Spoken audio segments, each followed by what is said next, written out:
Aba, pagkakataon natin para ma-interview ang isa pang legend sa bilyar. Salamat sa birthday ito ni Paring Bong eh. Pare, ilang tao, pang ilang birthday mo na ba ngayon? 69. Okay, pare. 69. Maraming salamat. Always combined.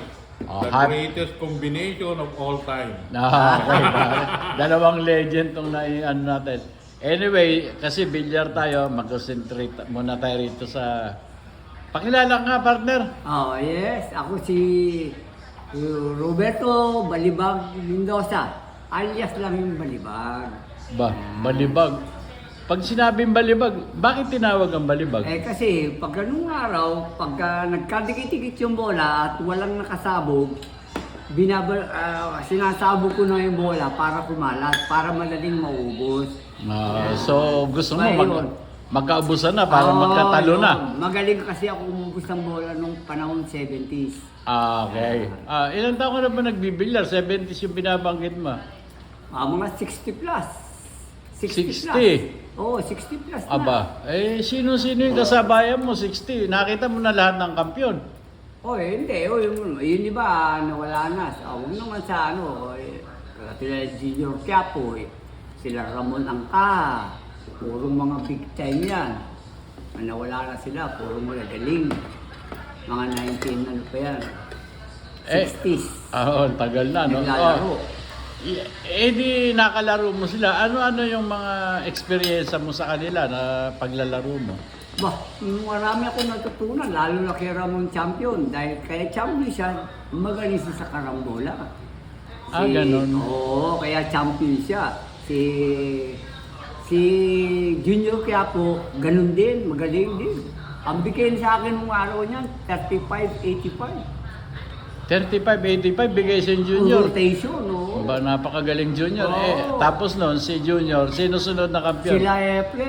Si Amang. Yan ang nagawan ni ano. Si Amang. Si Junior Quiapo, yan ang nagawan ng Corona, yung unofficial na champion ng Pilipinas. Ni Amang. Ni Amang.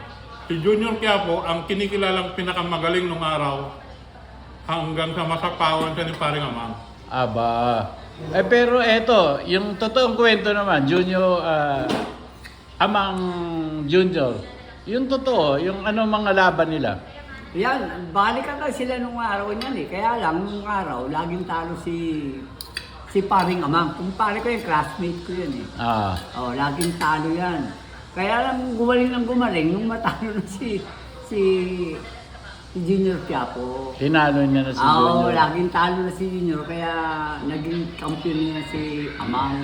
Nakita mo pala lahat ng ng pangyayari. Pagkatapos ni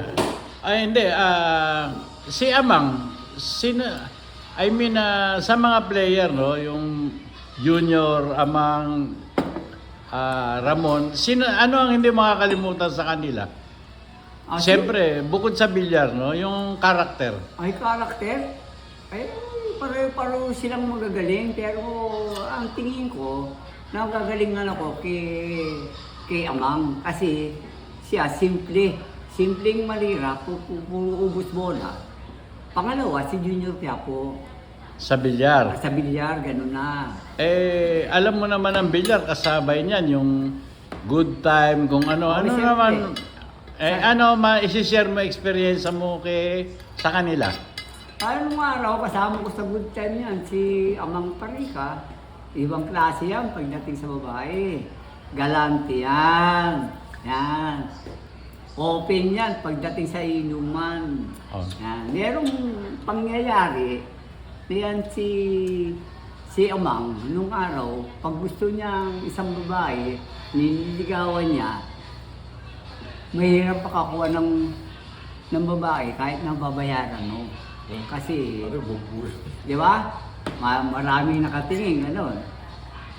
Pangyayari na ginawa ni Amang, nakusunadin niya yung babae, hinati niya pera. Hinati? Paano hinati? Ginunting niya yung pera. Ginunting niya. Kunyari, 2,000, 5,000. Ganon, hinati niya. Kailan ba yan? Kailan yung pangyayari? Matagal na yan, mga 1970s pa yan eh. Oh. Yung kalahati, binigay niya sa babae. Oh, tapos? Yung kalahati, tinago niya. Oh. Sabi niya sa babae, kung gusto mo, pumunta ka. Pag ayaw mo, hindi okay lang. Ano, Ganun pumunta yun. ka, ibig sabihin, magkita tayo mamaya, gano'n? Ganun ang ibig sabihin Ba- ng common sense na yan. Ibang klase. Pare. Ibang klase yan pagdating sa babae. Galante. Okay, part 1 muna tayo. Mamaya, isunod natin yung part 2. Tungkol naman kay Efren, tsaka yung susunod. Okay? Okay. Okay, nandito Kasi po tayo sa Dampa. Birthday ni Paring Bong. Paring Bong, happy birthday. Happy birthday. Okay.